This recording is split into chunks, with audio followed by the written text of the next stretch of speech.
What is it about a volleyball that makes a grown man cry? It's one of those things where it's kind of like, I want to laugh, but I know I would be inappropriate and everyone would boo me out of the movie theater. But at the same time, you feel yourself very emotionally charged at a time like this. And it's a guy and his volleyball. But yet, we still find ourselves, and maybe some of you in here, you're shedding a little tear as you watch the clip. We find ourselves connected. That's because he desired intimacy. He was on an island by himself. He had nobody. He was all alone, except a couple packages that kind of floated up with him. And so what does he do? He creates a persona. He creates a person just simply to have intimacy, to stay connected. And every single one of us in here, we desire that. And maybe you haven't discovered it yet, or maybe you're in denial about it, but we desire intimacy. And so the first thing I want to take a look at here are 5 myths about intimacy. Because there's kind of some skewed conceptions of intimacy. There's some false ideas about intimacy. And so I just kind of want to clear up maybe 5 myths. Now there's probably more, but I just want to take a look at 5. And the first one is this: it's purely physical. The first word that pops into a lot of people's minds when they hear the word intimacy would be sex. That's just the way people are wired. Now, there is physical relationship involved in intimacy, and intimacy does involve physical connectedness, but there's more to it than simply just that. You ask any husband and wife, and they will gladly tell you that there's more to it than just the physical side of things, because if there wasn't, people wouldn't stay married very long. That's part of it, but there's so much more to intimacy than just a physical relationship between a man and a woman. The next one is this: it's about what he does for us. See, what we do a lot of times is we feel that, you know what, if I get close to God and I allow myself to be intimate with God, God, what are you going to do for me? I mean, we do this in our human relationships all the time. I mean, we'll do something in hopes to get something in return. And we try this on God. And I promise you that this is the fastest way to disappointment and heartache and just being bummed out. Because we're trying to put expectations on a being that expectations can't be put on. And then when he doesn't come through for us, we feel let down, we feel dejected, we feel bummed out. If someone had a video camera over the last couple of years of my life, you would probably see me winning an award for daytime dramas. I'm just trying to be really honest and transparent. My life the last couple of years has been kind of tough. We were talking about this at Christmas time. Just a lot of weird things have happened. Lost loved ones, lost jobs, lots of things. And you sometimes wonder, and maybe I'm the only one that feels like this, but I feel like, God, I've done this for you. Where are you at? I mean, what's the deal here? I mean, I'm trying to do something for you. I'm trying to keep doing these things. What we try to do is impress God, and it's like, God, what is going on? I don't know, have you ever felt cheated by God? Like, you see these miraculous things happening for people. When I was in college, I mean, everybody's broke in college. And so I would see these things, and I'd go to the mailbox to my friend, and he'd pull out something, and it was like a check for $5,000. I'm like, what? It's like, I got a bill for $5,000, and you got a check. I mean, what's going on with that? Like, and I promise you, God, I'm trying to do everything right. I'm trying to do everything by the book. What's going on? And the problem is I put expectations on God. And I've had to learn this over the last couple of years, and I'm still learning. I'm still struggling with this stuff. I'll give you one instance. We were in Florida, and my wife and I was a youth pastor down there. And we had just gotten there, and we wanted to go to a football game. Now, the schools there are very large, like graduating classes of 1,100 to 1,300 kids. And so I walked on campus, and I was scared because there looked like guys that were like 30 on campus.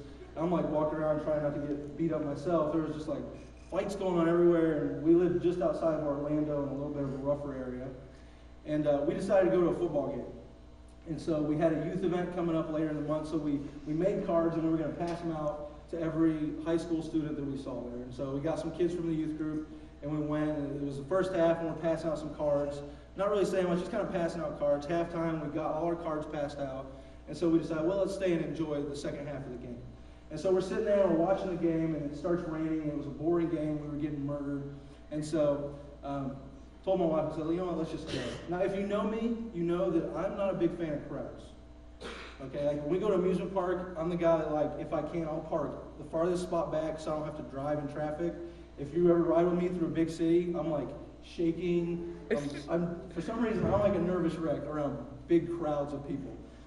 And so I parked as far away as I could from the football field, thinking I'll be able to get out quickly.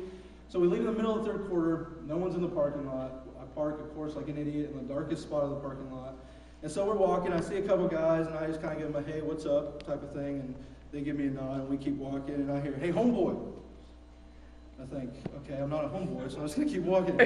So I keep walking. I hear, hey, homeboy. And I turn around, and the second I turn around, I have a gun pointed in my face. Okay, now, I don't know about you, but I may have done something in my pants, okay? And so I'm like frozen with fear, and I kind of, you know, I'm just like, okay, don't shoot me, please.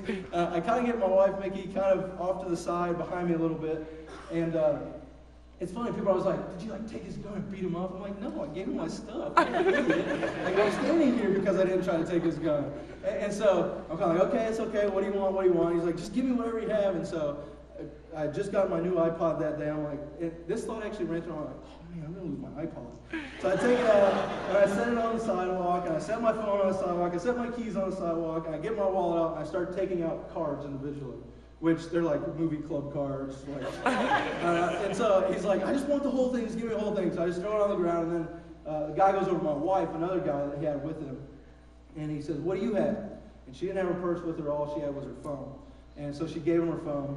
And then we're kind of standing there like in this awkward, tense situation. And then the guy goes, I'm just kidding, get your stuff and leave. And he throws it on the ground and runs off. And I'm still like, oh, just get my car. And I was like, that's a mean joke to play, mister. I'm like, be quiet, get in the car. So we turn around and go to the car, and we notice that for some reason at like 9 o'clock at night, 2 teachers were coming out of the school in the farthest part of the parking lot. And they got scared, ran off, called the cops, and they said, well, no crime was committed. I'm kind of like, attempted armed robbery, not crime anymore. Great. And so the thing was, I was scared to death for the next few days. I mean, I'm thinking, what if they saw my address? And you know, I'm trying to like not be scared to death, so my wife's not scared to death, and we're both scared to death. And I remember thinking things like, God, why did this happen? I mean, we're there with a group of teenagers trying to do something. I mean, why would you let this happen to me? And it just seemed like thing after thing after thing was happening. It's like, God, why? And like I said, I'm just trying to be honest, but I'm asking you to do the same thing. Did you ever feel like that? Like God just kind of checked out on this generation? Like maybe that was the God of that generation, but you know what anymore? I don't know if God's the God of this generation. That's a myth, okay? Just because we get close to God doesn't mean that He does stuff for us. The next thing is this. It's an informal buddy-buddy type of relationship. Like, hey, pal, you know. And I kind of struggle with this because, you know, I see shirts like, Jesus is my homeboy, stuff like that. And, you know, I'm kind of like, you know what? None of my homeboys would do anything for me like Jesus did for me. You know, I mean, He gave His life for us. And we even treat Him like a homeboy. Like, you know, well, I'll hang out with Him when I want to. You know, we'll just kind of see what happens. Maybe on Sunday we'll get together and hang out. But it's so much more than just this informal buddy-buddy relationship. Right, the next one is this. It's the same for everybody. We feel that intimacy is the same for everybody. And we do this in religion a lot of times. We make this cookie-cutter example. And we say, you have to fit into this mold in order to be a success to God. And so what we do is everyone that comes in, we try to cram them into this cookie-cutter mold. And if they don't fit, then you know what? Maybe we don't really want them. And I found myself even doing this. Like, you have to fit into this mold in order to do this, in order to be this. Intimacy is so much different for everybody because all of us walk down different paths in life.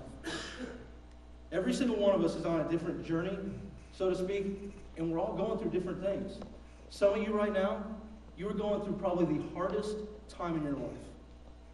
You don't know where else to turn. You don't know what else to do. And honestly, life is just really difficult for you right now.